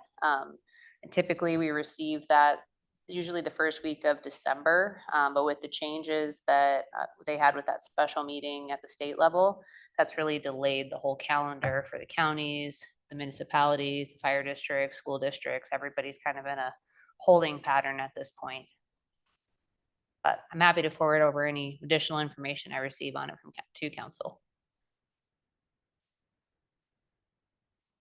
Thank you for the update. Appreciate it. All right, moving on to item 15.3, a resolution reprimanding and reproaching Councillor Olivier Bosmans for acting in a manner unbecoming of a councillor, bringing disrepute to the Durango City Council and issuing a letter of apology to the city manager and his staff submitted by Councillor Yazzie. Is there a motion to consider this item at a future meeting? Do I have a second? I'll second. Discussion? I understand we cannot discuss this topic itself, so I won't do that. I do want to state that if any councillor has a concern that he or she wishes to discuss with fellow councillors in a transparent manner and open to our community, then I would very likely support that. And regarding this new business item, I believe it may be more appropriate for City Council as a body to issue an apology to our community for the transparency and financial oversight, with the concern that I try to bring forward being a perfect example. Other councillor comments? Roll call, please. Councillor Yazzie. Councillor Woodruff. Yes. Mayor Youssef. Yes. Councillor Bosmans. No. Mayor Pro Tem Buell. Yes. Motion carries. Do we have any other new business from councillors to be approved? It has to be new and it has to have a motion and a second. Seeing none. Any requests for excused absences? None. Do I have a motion to adjourn? So moved. Do I have a second? All in favor? Aye. Any opposed? Meeting adjourned.